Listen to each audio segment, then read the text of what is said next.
Welcome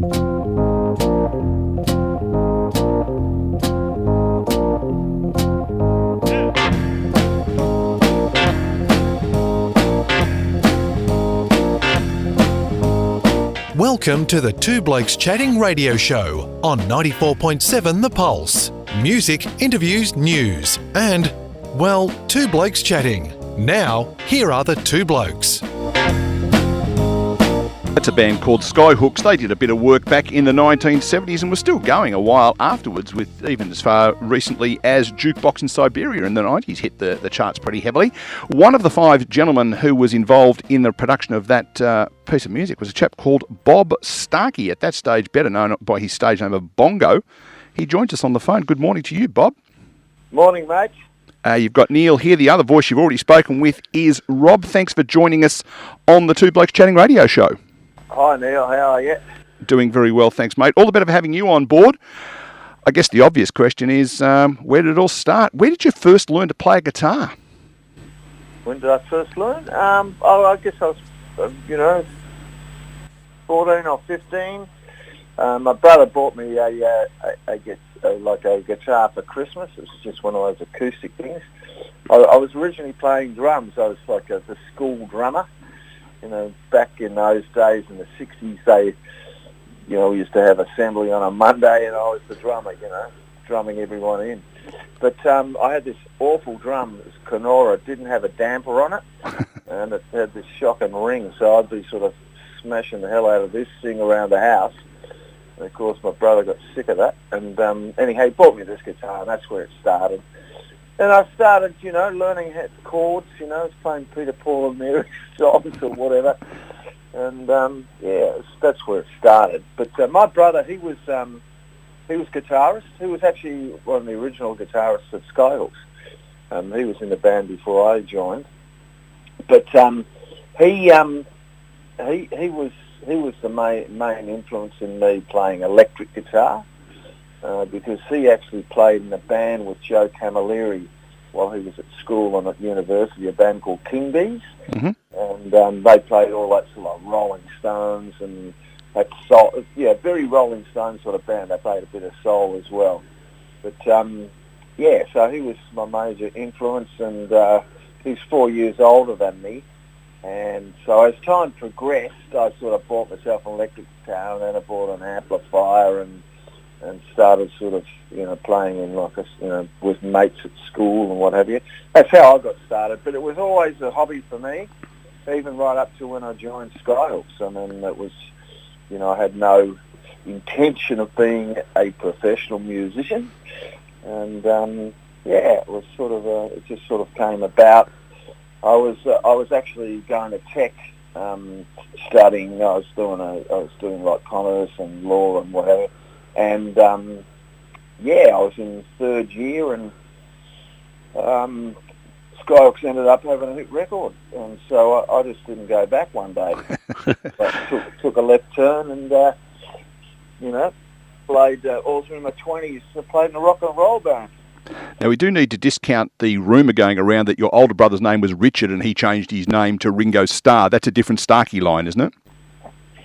Yeah, well, I mean, that's how I got the name. Oh, okay. I was going to ask you, Bob, where did bongo come from? Because in my youth, you would either have got it from playing a bongo drum or transferring some substance into another form into the body. Which of those two, or was there another reason you became bongo? No, well, back when in the early days of Skyhooks, so like after Red Simons joined, he joined after me. We had all these nom de plumes. And Red was Rocco Simon, and Greg McCain was Rupert Lanton, and Freddie was Freddie Caboodle Schnitzer, Ego Von Showoff. And Red gave me the moniker of Bongo Star, right, because of Richard Starkie, Ringo Starr, Bob Starkie, Bongo Star. So, and mine stuck, and the rest of them, apart from Freddie, sort of slipped out the back door.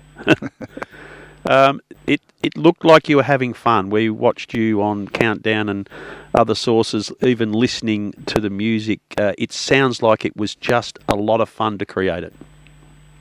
Well, yeah, it was, exciting times. I mean, Greg McCain is the most amazing songwriter, so really, you know, I was just Greg McCain's guitarist. And I was a young one. All those other guys they're sort of about 4 years older than me. In actual fact, Red Simons, he was a friend of my brother's. I'd known him for quite some time. He went to university with Peter, and they did mathematics and science together at Melbourne Uni. And so Red used to come to the house, you know, and when I was younger, he used to show me things on the guitar and what have you. I always looked up to Red. He was a very talented guy. And so when he joined the band, I just knew we were onto something. It was very exciting. And and so combined with, you know, such talent like that and a great songwriter, I mean, as time goes on, I just rate Greg McCain's even higher, you know. Yeah. It's an amazing bunch of tunes that he put out. Extraordinary. We just heard one of them in the form of Ego is Not a Dirty Word. I guess the other thing too that a lot of people may not know, I guess, is, we see, you know, Shirl standing out at the front having a song and some very talented musicians behind him, but then you've got people like the Mushroom Group who obviously played an important role in the promotion of it. Countdown arrived at about the same time. Ross Wilson behind the producer's desk. It was a pretty impressive team that was lined up to get you guys going. Yeah, it all came together rather well. Yeah, absolutely. Look, I've got to tell you, I think Ross Wilson getting involved in the early days, we played a gig with him at the Melbourne Uni, and he was, you know, he wanted to get into production, and so when we played with him, he thought, they're great songs, but we actually had another singer. We had a singer called Steve Hill, and he was showing interest then, and through him, you know, we got sort of record company interest, so it was all heading that way. We were actually going to record with the other singer, and then we ended up getting on the bill at the 1974 Sunbury, Steve Hill, at the front, and we played that gig, and just shortly after that, for some reason, Steve Hill decided, I don't know, he sort of lost confidence or something, and in his head he thought he was letting us down. Anyhow, he left the band, and, a couple of days later we had another singer called Shirley, and he had a completely different sound, and that's what really sealed the deal. At that point in time, Shirl joined the band. Shortly after that, we went in and recorded Living in the 70s, and that's where it all kicked off for the Skyhooks. I mean, that thing just took off. It fascinates me, that album, and I think I may have heard Red speak about this, or it might have been Shirl, obviously, a number of years ago, where, you know, the album, one of the reasons it was so successful, because there were so many songs that were banned, every kid in Australia said, well, if it's been banned on the radio, I better buy a copy of it. I guess was that an intentional marketing ploy, or is it just the way the songs came together? No, it wasn't intentional. I mean, it was ridiculous is what it was. But, it was a Federation of Australian Commercial Broadcasters banned 6 songs, right? And I think it was Turak Cowboy, Whatever Happened to the Revolution, You Just Like Me Because I'm Good in Bed, Hey What's the Matter, Motorcycle Bitch, and Smut. You know, well, Smut, fair enough, Smut was about wanking in a cinema. Yeah. But, I mean, the rest of it, they just mentioned the word dope, or, I don't know. I think because I'm good in bed, mentioned the word head. But really, back then, half those radio stations were owned by the Catholic Church. I mean, it was sort of the dark ages of sort of radio, really. But anyhow, it worked for us, Living in the 70s as single, I don't know where that got to. It charted, but, it was a bit of a slow burner, but the album really sold, and it was like, I mean, prior to that, I think Daddy Cool had sold 70,000 records, and this thing just got out of the blocks and sold like 350,000, which way back then was, was a hell of a lot of records, and it was big news, and it was sort of, it just sort of all came together, along with Countdown and what have you. And so it just sort of ignited in the mid-'70s there, for us. Bob, I want to talk about the makeup and costume, which I remember being living a very sheltered childhood myself. I found it quite intimidating and almost a turn-off initially, and then the quality of the music took over, and then it just became part of the act. Whose idea was that, and did you need your arm twisted up your back to get involved in that? Oh, well, I mean, it was part of the rules of the band from day one. Greg McCain's, he said if you're going to play in this band, you've got to divorce yourself from the street. We're not out there wearing denim, and I was okay with it. Red sure as hell was. We got that sense. Yeah. It just sort of took on a life of its own, really. Yeah, it was. It was different at the time. It gave it a bit of an extra shock, and it certainly, as I said, it shocked me. But it was the music that drew me to Skyhooks more than the act, and I suppose that fits into what you were saying about Greg's quality and the work behind the scenes in the production of the stuff. It was just really, really good. Oh, well, thank you. I guess the other thing too with the makeup and costumes and stuff, given that Countdown was really the first seriously visual opportunity in colour to present music. We'd had the happening 70s and the GTKs and stuff, but this was a revolution, wasn't it? And to have the colour and movement as well as really, really good music and talented musicians, it was just the perfect combo, I would have thought.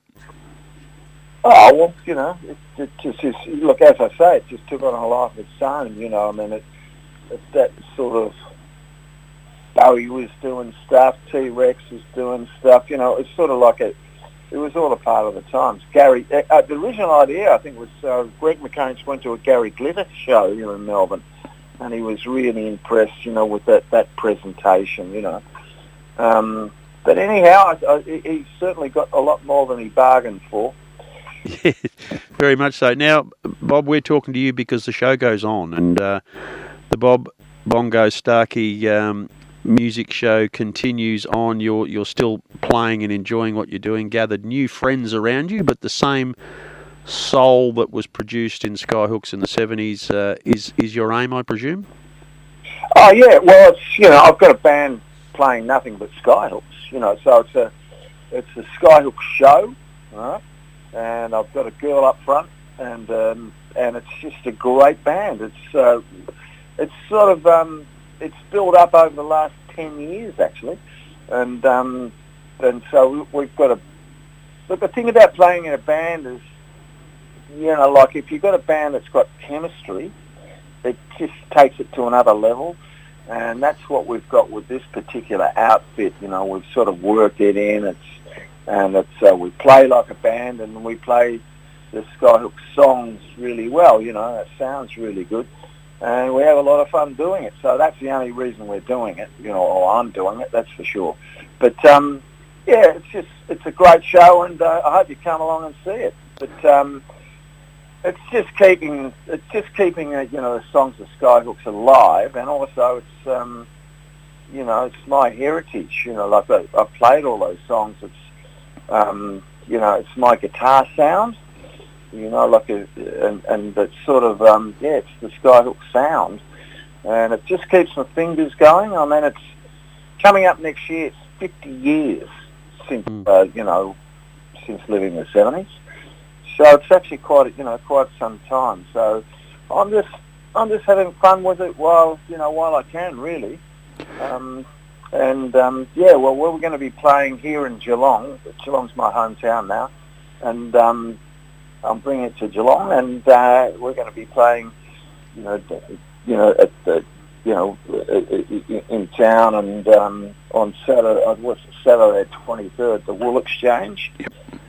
So come down and check it out. Absolutely. Now, if I turned up, and unfortunately I'm sitting in the grandstand at the Wollongabba Cricket Ground in Queensland that night, otherwise I'd be standing in the front row, but are people going to see effectively a Skyhooks show, or are they going to see Skyhooks music played by a band? Like, how true to the original sound are you? Shut your eyes, and you'll freak out. Okay, yeah. Which is what I suspect most people would want to hear you say. Oh, it's very, very tight, and yeah, and Laura's just amazing.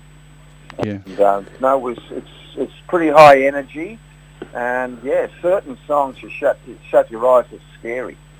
Bob, just tell us a bit about Laura and the reason selected, because one of the unique things about Skyhooks was, of course, Shirl's voice, and I suppose to do it justice, you had to find that right voice, I suppose, and the search amongst male singers limits the field, doesn't it? Well, in all honesty, there was no search, right? It was kind of like, oh, well, this can't happen. But Laura happened along, and I saw her one day fronting another band, and I thought she was really terrific. She's a great performer, and Greg McCainshire and I were asked to do like a few of our songs at a suburban festival in Melbourne, and we did it one year, and I sang, and it sort of went down okay, but I'm not a great singer, and we did Ball and Calling, Turak Cowboy, and Carlton, with the Lygon Street Limbo, and we were asked to do it again the year after, and I said, okay, Greg asked me to do it, and I said, oh, well, we've done it before, why don't we just give it a miss, and he said, oh, I'd like to do it. So I said, well, I've seen this girl, why don't we give her a shot? And she came along and nailed it. And it was from that point on, it was just like, oh, wow, and yeah, so it was, she sort of came on board, and I love 50s rock and roll, and so I had a band doing that, and she came on board with that band, and then people kept on asking for more and more Skyhooks tunes, and so I ended up like splitting the bands. So I had a rock and roll band, and I had this Skyhooks band, and so anyhow, the Skyhooks band has outgrown the other one, and here we are, yeah, so we've got a real show now, and yeah, it's doing well. We play all around the country, and yeah, it's a lot of fun, and we give the Skyhooks, the Skyhooks tunes all the respect they need, Yep. Bob, we've heard horrible stories about musicians in your era and priests being ripped off very badly by promoters. How did you guys fare financially, individually, through that period of time and post that? Has the Skyhooks era been good for you financially? What? You want to talk about finances? Not that in depth. Just do you think you've been fairly compensated for the extraordinary influence you had on Australian music? Let's face it, the music business is, that's what it's all about. Managers, agents, blah, blah, blah. Record companies, they're all parasites, and that's the reason why they're there, is to make money out of musicians, So, look, it's one of those things where, look, in all honesty, most people end up, getting screwed, some more than others. But look, we made the mammoth mistake of having, like our manager, our record company, our agent wearing the same pair of pants, right? And so that's where we sort of fell down. But look, it was okay. It was a great experience. I didn't make much money out of the Skyhooks, but I made a lot out of the experience. Post Skyhooks, it gave me all these tools to go out and be quite successful. And we do need to let you go because you're a busy man and got a show to prepare for in a couple of weeks. But that period between the Skyhooks and now, you've had the club in Collingwood, and there was some fairly interesting, I guess, people who came and performed there, but also people who came and ate there over the journey. And you've also got an interior decoration business. Tell us a bit about that. Oh, well, I'm very practical, and I really like interior design or what have you. And so, look, in the music business, you go up and down. And so post Skyhooks, I got into film soundtracks and jingles, and I was quite successful at that. And then that got a bit lonely because I was just doing it on my own, and then I bought a nightclub, which I ran through the 80s, and that nearly killed me. And so in the end, I sold that. That was very successful too. And then after that, I actually got embezzled and lost everything. And I was in this situation where I really had to sort of, get back off my knees. So that's when I got into doing like interior. So I just started an interior business, and I did a whole run of like lawyers' chambers and their houses and all that sort of stuff. That sort of put me back up on my feet, and so like now I'm sort of basically retired, but I'm just really having a lot of fun playing guitar and getting a sound and doing the Skyhook stuff. It's just for fun, really. And the club that he talks of, Rob, I've got a list of names. It has this for a bit of a lineup over the years. I'm talking Do Re Mi, Kids in the Kitchen, Pseudo Echo, Australian Crawl, Divinals, Joe Camilleri, Reptiles, Models, Renee Gayer, Men at Work, Hunters and Collectors, Paul Kelly, Ross Wilson. Not a bad lineup to have in your club. Pretty handy. Yeah, it keeps going. But and also the people who used to call in, it was sort of like it's the who's who. The people used to come in after their concerts.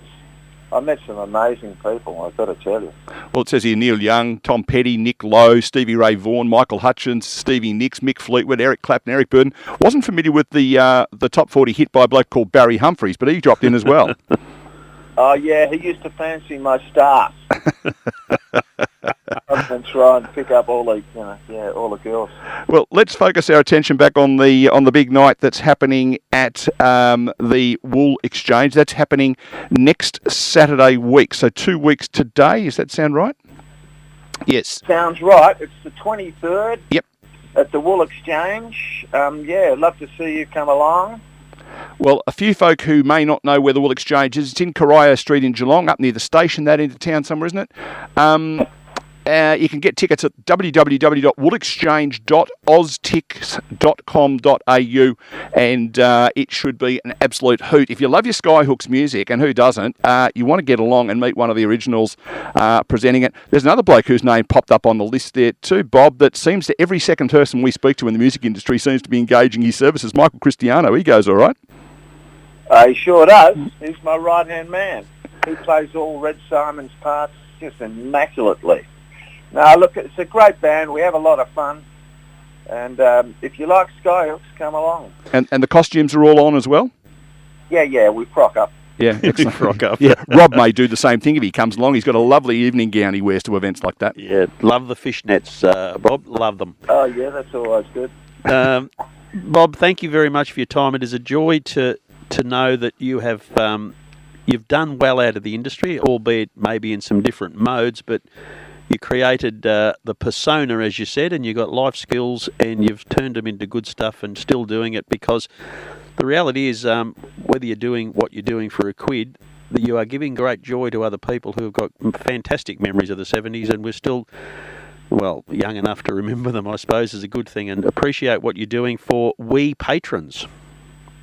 Look, it's all about fun. I wouldn't be doing it if I wasn't enjoying it. I've got to tell you, and I love playing guitar and getting the sound, And even better when you can get the black shorts on and play at home. Yeah, Geelong, hometown. It's good to have you down here in Sleepy Hollow with us. It's I know there's a few legends tucked away in the burbs down here, so it's good to know you're one of them. Yeah, it's good. I love Geelong. Yeah, well, we love having you here. Bob Bongo Starkie, thanks for joining us. 23rd of July at the Wool Exchange. Get your tickets through the website that we just mentioned, and guaranteed a great night out. Thanks, Bob. Cheers, mate. Thank you. There he is. See you, buddy. Bob Starkie, former Skyhook, and still carrying on the mantle of Skyhooks across Australia.